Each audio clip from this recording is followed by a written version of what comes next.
Senator Davis is here. All right, we're live. Welcome to the Utah State Senate press availability and public access. It's the first day of our session. We didn't pass any bills this morning, mostly ceremonial. And we look forward to a great session working with our public and with the press. And we'll go ahead and take some questions. One of the things Speaker Hughes was focusing on in his opening remarks was last year and the number of significant bills. He called the year unique and brought up the idea that you may never face anything like that again. You know, non-discrimination, religious freedom, criminal justice reform, and many others. Do you agree with that? Or do you think, looking forward, what will be some of the other big significant things you tackle this year? Yeah, I think last year was an extraordinary year, but I think we have more extraordinary years to come. I mentioned in my remarks this word infrastructure, and it's not what we would call something that we see on the front page of the paper. It's not the things that people get really excited about. But it's so important for us to address these things early. We're going to have a doubling of our population over the next 30 or 40 years. Can you imagine double the population along the Wasatch Front? And that's going to strain transportation, education, water, culture and community, all kinds of infrastructure that we can help solve in an incremental approach rather than a crisis approach if we proactively address those things today and in this legislature and in next legislature and in the legislature after that. So I'm hoping that we will overcome that tendency that legislatures have to postpone and address these things more proactively. What about public lands? That was an issue that the speaker raised pretty aggressively. Accused the federal government of trying to control the power and influence the West by controlling the population over holding major portions of western states. He said that Utah needs to get very aggressive on that. Are you ready to do that on the Senate side? Ready to go forward with legal action? I'm going to have Senator Okerlund talk about that because this is very key to his district, but I'll just comment initially that I believe Utah has a case with the Supreme Court, and Utah was not treated the same as Kansas and Illinois and other states. It's clear that we weren't treated the same. And so I believe that we should pursue that and the equity doctrine that the states be treated the same. And I guess there's some other ways and approaches, but those will be a part of the discussion that we'll have this session. Senator Okerlund. Yeah, good comments. As you know, our congressmen and national senators are working on a proposal on national public lands called the Public Lands Initiative. That initiative is ready to be taken, I think, to Congress. As was announced last week, there has been some dissatisfaction. Of course, there always is with that, but a lot of vested interest groups kind of on both sides who are interested in that and who would like to see that kind of process move forward. And that's certainly something that can play into this public lands debate that we're going to be having. We should be moving forward on all fronts. When you look at the state of Utah that has control of only about 40% of the land in the state, and you compare it to Pennsylvania, or a state like that that has 97% of the land that's private, where businesses can flourish and people can live and they can do well economically. It's a wonder that we're able to do as well as we are here. But the lands are very important to us. I think it's a big part of our heritage. When you get out into the parts of the state where we all recognize the beauties of the national parks and the great state parks that we have, and we see what a benefit they are to our state. We can understand how much of a benefit the rest of those states, if we were able to have some control and some management, as we see the mismanagement on the forests that are causing the fires and the bad air that we have. We need to do a better job at that at some level. And if the federal government can't do it, then the state, I think, should probably have a hand in being able to do that. We can do better. And let me just say also that state control of the lands doesn't mean privatization of the lands. I believe that Utahns will want us to make sure that this remains public lands, and that we are good stewards over those lands, so that they'll be available, the resources available on those lands, the recreational opportunities will be available to many generations to come. And so this is not about development. This is not about privatization. This is more about us having more control over the lands within our state. Yeah, absolutely. I certainly don't want to sell or close off access to the places that I love to go on public lands. I'm going to be working to make sure that doesn't happen. And there are some other issues, obviously, we've got to deal with on the mineral estate. Who's going to own the mineral estate? Those valuable resources underneath the ground, and the payment in lieu of taxes that are going to our counties now. How do we replace that if it comes back to the state? There are some issues that we've got to deal with, but I think, moving forward and seeing what we can do to make a better situation is going to be very important to our state. Do you think it's better to move forward in different directions like we are now with like the PLI Act and then the State Land Commission recommending suing? Or is it better to get behind one effort and try to approach it that way? Well, I think we need to approach it every way we can, and I think they kind of complement one another. I think we can do both. I'm not one that would say, let's wait until we get two birds.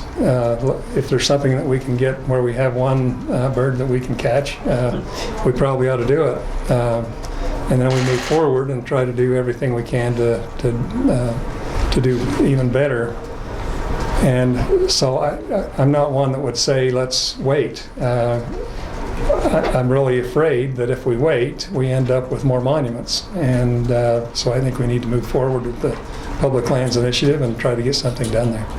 Do you see legislative action this session then authorizing a lawsuit, for example? Or? We already actually have legislation that authorizes a lawsuit. So I think there is going to be just a really good discussion about how and why and how we move forward and what we do if we are able to be successful. How do we manage it? That's an important part of it. We've spent a lot of money on trying to make sure that we can understand how we can handle it if there is a transfer. Is there an appetite to pay that for that lawsuit expected to cost up to $14 million? It isn't going to happen overnight, so I think the appetite is going to be, let's see how we can move forward and kind of take it one step at a time, and we'll deal with those kinds of issues when we get there. It isn't going to happen overnight this year, and so we'll be able to start thinking about that as we go. So the lawsuit wouldn't happen this year? Well, if the lawsuit could obviously be filed this year, and it could move forward, but you wouldn't spend the entire $40 million. It's going to take some time, and you'd have to look at it incrementally. Yeah. How much are you willing to spend on it? I mean, what's the point of diminishing returns for something like that? Is there a cap that you guys have in your heads? You know, one thing that really concerns me is when you talk about money is relative, but Highway 12 that goes from Panguitch over to Boulder, across Hell's Backbone, one of the more scenic drives that we have. Boulder has school kids in it, and they leave Boulder and they pick up school kids, the school buses all along that route. Those buses can't go off of the asphalt because if they go to the shoulder, they're on the Staircase Escalante National Monument. When they create monuments, they have no idea what they do to school kids waiting to get on the bus. And when you create safety issues like that for school kids that have to have a bus stop on the asphalt with a lot of traffic going back and forth, cars, trying to get around, very heavily trafficked road, it creates a safety issue, and I'm not sure what the value of those, when you try to quantify that. Again, the federal government, they do some things well, but they don't manage local affairs very well. And it's a big issue, not only for public lands, but for safety. And I think we need to be able to manage our affairs well. And as the President and Senator Okerlund have said, it's an issue that I think is well worth the effort we're putting into it. A decade ago, the legislature appropriated over $200 million to renovate the Capitol. And that was that's some vision, that's some forward thinking. That was a pay forward for our state. And answering this question is something that I think that we need to do. Now, maybe the Supreme Court will not favor that question and will remain in federal lands, but that question now will be answered, and we can deal with that for generations to come. But if we don't go ahead and force this question, then there'll always be in the back of our minds, could we have, or there'll continue to be turmoil over whether the state ought to move forward to try and get the lands in state control rather than in federal control. And so I think it's time that we settle the question and then deal with the results of that. And I believe, I really believe this, is that the state will also move forward to preserve a lot of those lands in perpetuity. But we'll be considering things like bus routes that the federal government doesn't consider, and things to accommodate our people in our rural communities before we make those kinds of designations. But I believe that the state will make some efforts to preserve those for generations to come. I believe the one thing that happened in the study that's bringing about this lawsuit is the fact that we know what the offense would be. What we don't know, and we've never been able to find out from those attorneys, though they admittedly they have told us that the other side of that is also available. But we have never looked at that other than the chairman of that committee, and we're trying to get that opened up also so that we know what the pluses and minuses. As you set public policies, you want to know the pluses and the minuses of public policy. And of course, when you're suing, you only want to know what your case is going to be while you have in the back of your mind what the other side is going to try to do. So there's a real, this is a public policy issue on one hand, and a legal issue on the other, that is really going to become complicated. And I think we, as a legislature, in putting forth the amount of money that is being asked for this lawsuit, that we really need to look at both sides and what are our true chances of being able to win that lawsuit. Because there are those who say we don't have that chance. I would say also that one of the things at statehood, part of that land, we wanted the federal government, the leaders at that time wanted the federal government to have, because we got Pelt money back on it, and it wasn't irrigable land. It wasn't sustainable for human at that time. And that's part of that reason, and that's part of this debate that I think we've got to have as a legislature in setting good public policy, and not as we take the committee's actions and open that up onto the floor for full debate. Back to the point of diminishing return. We know from studies that have been concluded that there are billions of dollars worth of resources that may be locked up and are currently locked up under special designations like wilderness study areas that lock it up to where nobody can do anything on it. Doesn't benefit our school children, doesn't benefit anybody. And so a $40 million lawsuit, when you compare it to billions of dollars of potential revenue out there, is may very well be worth it. And I think it's going to be a great discussion. I think there are a lot of things that we are going to be considering, and it'll be interesting to see how it turns out. So the real issue will be whether to fund this lawsuit or not, because as you said, you have prior legislation. And I'm sorry, am I hearing it's 40 million is the 14. Or 14? Okay. Okay. That's the ask Little at this difference. point. Yeah. And so the decision this session for you as lawmakers is whether to appropriate that money for the lawsuit. President Niederhauser, you've said that Medicaid expansion is not going to go away. How do you see it playing out this session? Do you see something like Senator Shiwazawa's Healthy Utah, which passed the Senate last year, coming through again, or something more along the lines of Senator Christian's proposal last year that could potentially not only pass the Senate but pass the House as well? How do you see that playing out? With regards to Medicaid expansion, we now need to settle on the art of the possibility, and we have to deal with that in the legislature all the time.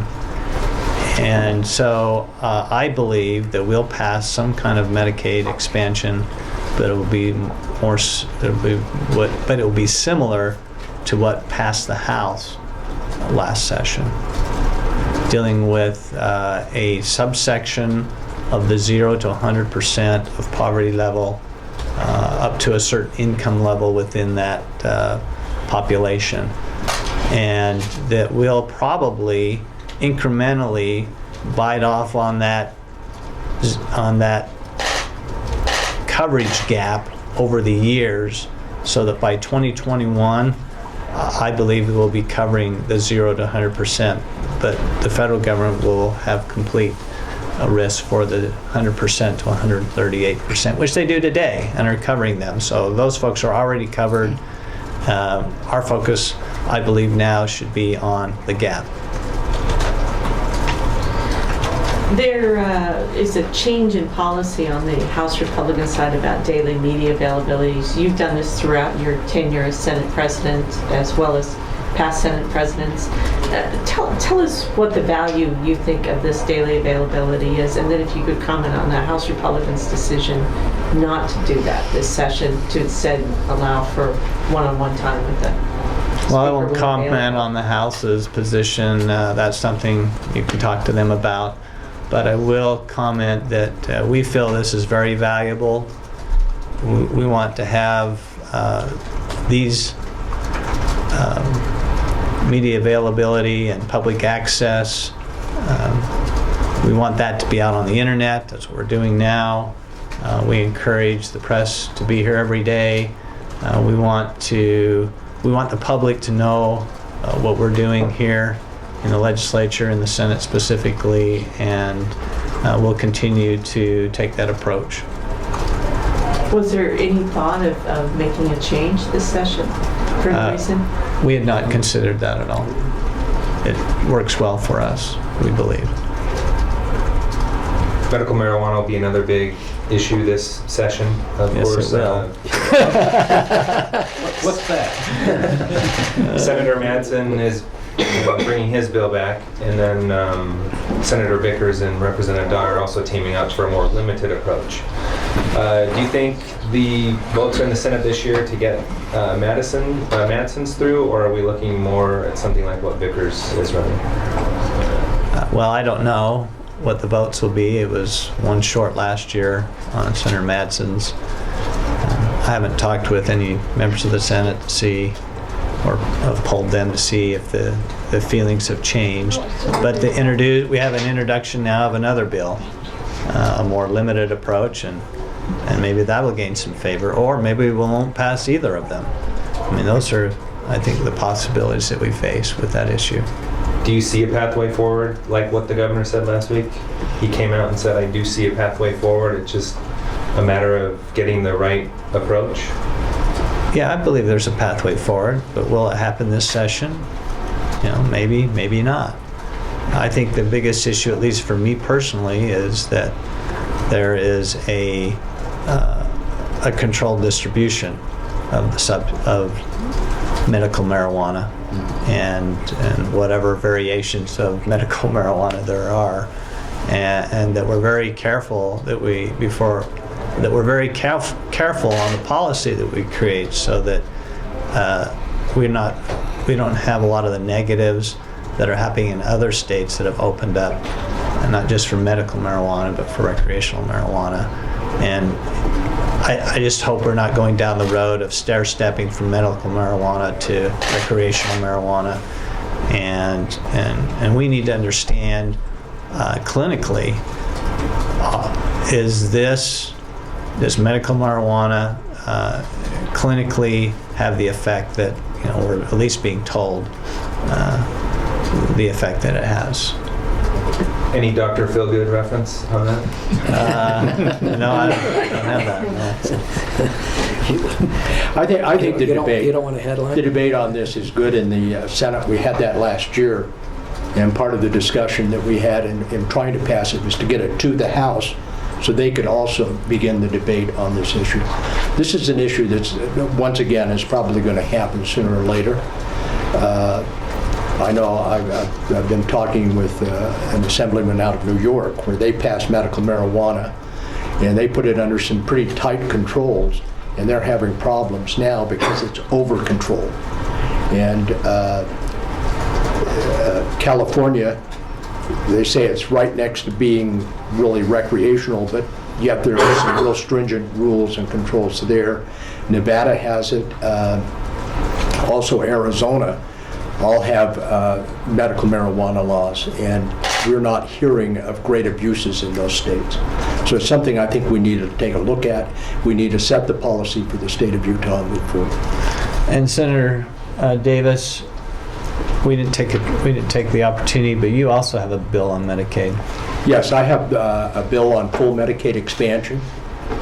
Would get all of our citizens in the state of Utah to have the availability. And I think you have to understand the entire Affordable Care Act and how the design of that was for everyone to have access to affordable health care.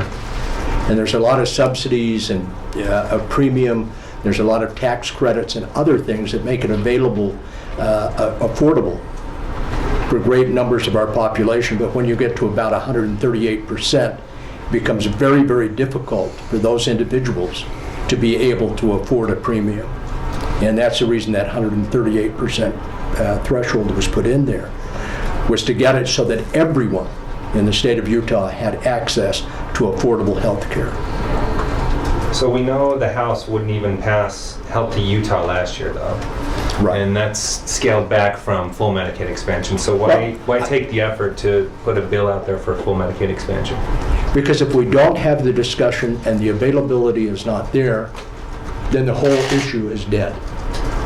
So you have to go to, sometimes you have to take what is really good for the citizens of the state of Utah and what the majority of the citizens of our state want to see happen and enact it. That's really what we need to take a look at and have the debate on.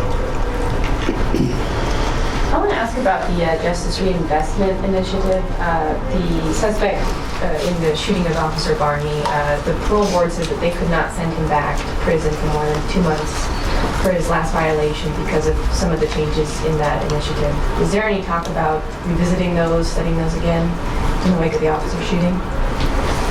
Senator Adams, would I can just make an initial comment that if that contributed to that situation, yes, we would be addressing it. But I'm not sure that our policy change had an effect on that specific situation. Yeah, I just reiterate that. Representative Hutchings is actually carrying a bill that will actually tweak the justice reinvestment effort that we did last session. And so there will be an effort to work on that. I think whether that policy had anything to do with this shooting, I think is unknown right now. But I think, as the President said, if it did, we'll tweak it and make sure we make the adjustment.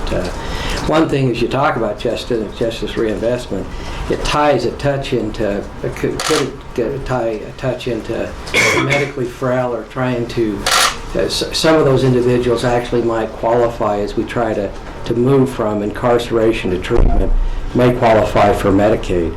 and there may be a way to the economic impact of trying to take care of that treatment. There may be an advantage to try to move some of those people in so that they qualify as we look at this hybrid of Medicaid expansion. And I would hope that would be considered as we talk about that this session. Remember that medically frail category, is that what you're saying? Well, or I don't know how you medically frail. I'm not sure if it's defined, but surely someone who has a substance abuse problem would qualify in some way, shape, or form as someone that may qualify. But the problem is as their income grows above 100% and they get back to work, if they're still in treatment, then they have to take that treatment on themselves without the Medicaid expansion that would take care of that as they work their way back into society. And that was part of the overall big picture, if you will, on the Reform Act that we did last year, that Medicaid would come along with that to give that treatment that is needed. That'll probably be part of the discussion again. But I think the main difference from last year is that we're not going to be focusing on this so-called medically frail. It'll be an income-based approach, which it'll be sufficient to cover most of the medically frail, those that have substance abuse or mental illness. It may exclude some in that population, but those are generally the lowest, have the lowest income. Any other questions? Any questions from our viewers? Not yet. Lots of viewers that are really quiet though. Okay, all right. First caucus of the year will be tomorrow. Tomorrow. And closed? Yes. You No. want to comment on? You can write you're going to write another article? Okay. All right. Thanks for your time. Thank you. Thank you.